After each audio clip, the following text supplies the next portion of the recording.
आता पुढची बातमी। कुख्यात गुंड गजानन मारणेकडून मंत्री चंद्रकांत पाटलांचं स्वागत झालंय। दहीहंडीच्या एका कार्यक्रमात गजा मारणेंनी चंद्रकांत पाटलांचं स्वागत केलं आणि दहीहंडीच्या कार्यक्रमात चंद्रकांत पाटील आणि गुंड गजा मारणे एकाच मंचावर आलेले पाहायला मिळाले। हा व्हिडिओ आता समोर आलाय।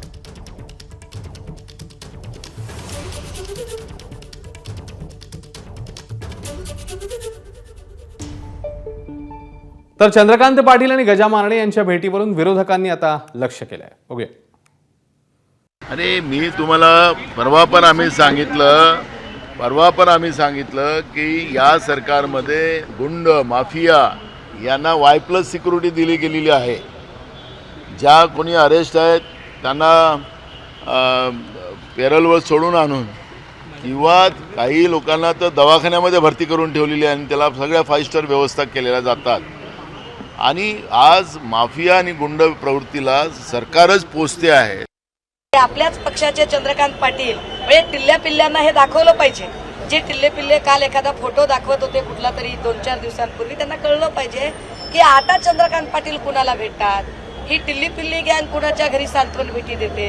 एखाद्या शहीद सैनिकांच्या घरी यांनी सांत्वन भेटी दिल्या नाही, आत्महत्याग्रस्त शेतकऱ्यांच्या घरी यांनी सांत्वन भेटी दिल्या नाही, बदलापूरला यांनी सांत्वन भेट दिली नाही, यांना ते गरजेचं वाटलं नाही। तर चंद्रकांत पाटील यांना या संदर्भात माहिती नसेल असं सांगत मंत्री सुधीर मुनगंटीवार यांनी सारवासारव केली। बघूया। चंद्रकांत दादा पाटलांना एखाद्या वेळी गर्दीमध्ये कोणी सांगितलं की यांना हार घाला आणि तुमचा परिचय करूनच दिला नाही की हा तोच कुख्यात गुंड मारणे आहे, तर कधी कधी ही चूक होते। शेकडो लोक तुम्हाला दिवसात मिळतात आणि मला वाटतं की असे अनेक फोटो आदित्यजींसोबत आहे, असे अनेक फोटो उद्धवजींसोबत आहे, असे अनेक फोटो शरद पवार साहेबांच्या सोबत आहे। मला वाटतं की कारण नसताना असे विषय काढून यापेक्षा फोटो कोणासोबत आहे यापेक्षा त्याच्या सोबत कोणी काही त्याला वाचवण्याचा प्रयत्न करत असेल तर मग त्याला मात्र शिक्षा केली पाहिजे। तो कोणी मंत्री असो, मुख्यमंत्री असो, महाविकास आघाडीचा नेता असो, महायुतीचा नेता असो।